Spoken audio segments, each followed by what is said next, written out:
Hi friends, my name is Chaitanya Patke and welcome back to my YouTube channel. In this video, we are going to analyze the fourth T20 game of IPL 2024 which took place at the Savai Mansingh Indoor Stadium in Jaipur, Rajasthan between Rajasthan Royals and the Lucknow Super Giants.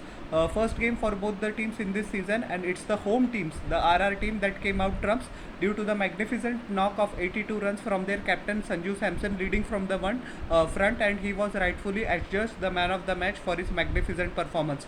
The toss was won by Rajasthan Royals, and surprisingly they actually chose to bat first. They chose to back their skill instead of going by the trend of winning the toss and bowling first, chasing whatever they are comfortable with. Historically, though, Rajasthan Royals have been an anomaly in the IPL because even the fact that despite chasing their opening batsman or their top order gives a good start, they eventually end up losing games that actually they should have won. So it is not surprising from Rajasthan Royals point of view, but it was surprising from the cricketing experts point of view that RR chose to bat first despite winning the toss. But they just and oh boy, they just justify that decision. 193 for 4 in their allotted 20 overs, and it was Sanju Samson show all the way. He was helped by Riyan Parag as well. The start was the wonder boy of the Indian cricket, the latest sensation Yashasvi Jaiswal, of 24 runs of 12 deliveries. He must be kicking himself that he got out to such a loose shot of the bowling of Mohsin Khan. Krunal Pandya taking a simple catch, but not before smacking 3 boundaries as well as a massive 6. Josh Butler disappointed in this game. His form is going to be crucial for the fortunes of Rajasthan Royals, and last year was a pathetic one for Josh Butler by his own high standards, and he didn't start unfortunately well in this game as well. 11 of 9 deliveries, although he hit 2 boundaries. His wicket was taken by Naveen Ullah. The ball just good length, just pitched and took the outside edge of the bat, and KL Rahul taking a simple catch behind the stumps. After that, it was the Sanju Samson show, the skipper coming into his own since the past couple of seasons for Rajasthan. 82 not out of 52 deliveries, 6 massive sixes along with 3 boundaries. His strike rate was more than 157, and as we know that his confidence is sky high after turning up for India pretty well in the South African tour. He got his first ODI 100 there in the third ODI as well. So his confidence, as I said, is sky high. His belief in himself is immense, and the way he took responsibility after the departure of the opening pair. We have to remember that not even 40 runs were on the scoreboard before 2 wickets fell. So he came in at a pretty dire situation for Rajasthan Royals. If Sanju Samson wicket would have been fell, it would have been all over for them, and Lucknow Super Giants would have got on to eventually win the game because they have that much quality. But Sanju Samson's brilliant knock made that difference. Ran between the wickets pretty well. He is so confident this that does even good balls for 6. He punished the bad balls as usual. All round effort by the captain. A heartening word of appreciation for Riyan Parag as well, who has faced actually relentless trolling in the past. It was his own due to his own mistake or due to his own attitude problem, but he has put his head down. He has turned up for his state side. He has turned up for India A as well whenever he has been called upon. He has been performing brilliantly in the Syed Mushtaq Ali Trophy as well as the Vijay Hazare Trophy. He credit to him. He has not got let the criticism affect him in a bad way, but he deserved that criticism due to his antics. But now he has matured, the age has matured him, and what an innings. 43 of 29 deliveries, 3 massive sixes along with a solitary boundary. He was dismissed by Naveen Ulhaq with Deepak Hooda taking a simple catch, but he complimented Sanju Samson pretty well, and it was not if that Sanju Samson was doing all the heavy lifting. Riyan Parag also rotated the strike pretty well, hit 3 massive sixes with couple over, one over deep mid wicket and another over cow corner, the highlight of this innings. So Riyan Parag should just perform as it is for Rajasthan Royals. We don't have to forget that Rajasthan Royals has backed him constantly for the past 3 or 4 seasons, despite the fact of him being inconsistent or not providing return on their investment to RR. But the indications of these seasons are very good for Riyan Parag as well as Rajasthan Royals if the first game of the season is anything to go by. Dhruv Jurel scored 20 of 12 deliveries, a boundary and a 6. He finished with a healthy strike rate of more than 160 66. 8 extras were considered by the Lucknow Super Giants bowler who were taken all over the park. Mohsin Khan 4 overs 45 runs 1 wicket.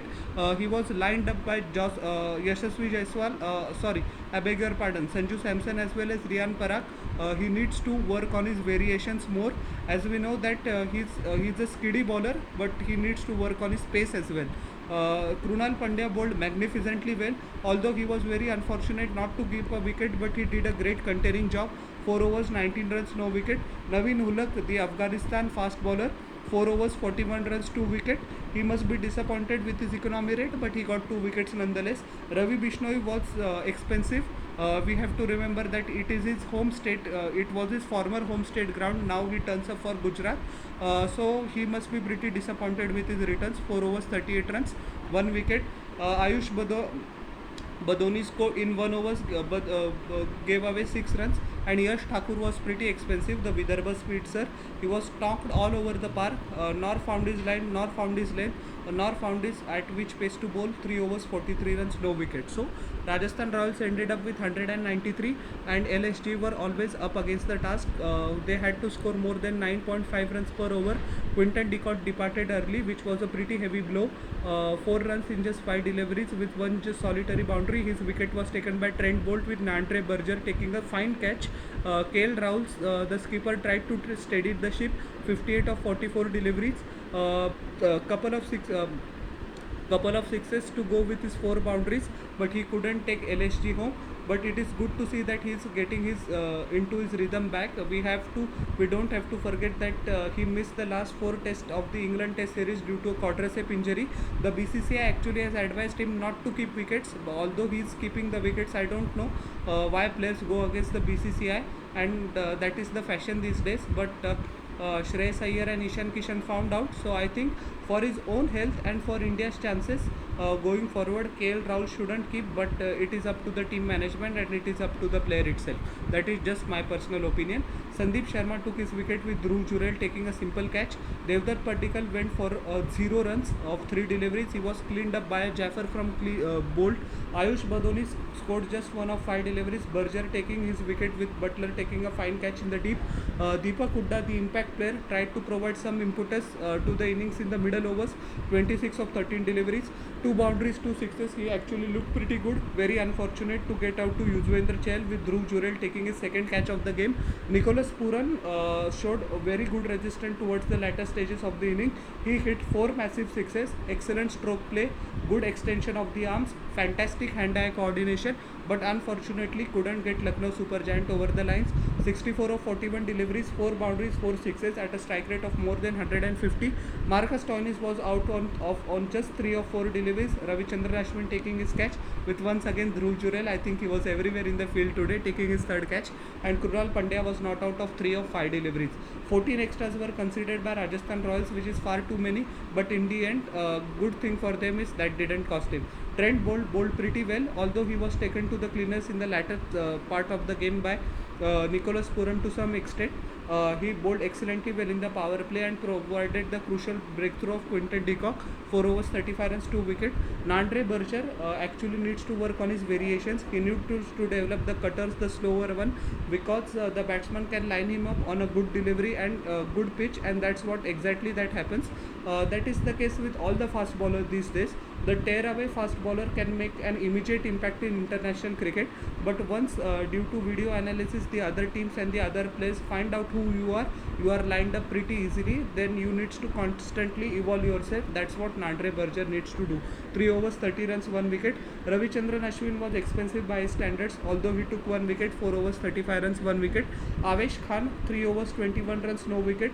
He bowled a fine over in the death, although Lucknow Super Giants needed more than 20 runs, but still he gave a good account of himself. Yuzvendra Chahal didn't bowl his full quota of 4 overs. Now he is out of the reckoning of the national selectors. He has to work even more harder in this IPL to come back into the reckoning. This was a decent outing, the first one. 3 overs 25 runs, 1 wicket. And Sandeep Sharma also gave a fantastic account for himself. He has been, I think, one of the most underrated bowlers in IPL history, along with Amit Mishra. performs day in and day out for whichever franchises, but he doesn't get the recognition nor the respect. 3 overs, 22 runs, 1 wicket for him as well. So all in all, a pretty comprehensive 20 run victory for Rajasthan Royals, and Lucknow Super Giants have a lot to ponder upon before their next game. So how did you like my analysis of this game, the fourth game of IPL 2024? Please tell me in the comment section below, and don't forget to like, share and subscribe to my channel and press the bell icon for further notifications. We'll meet in the next video. Till then everyone, bye.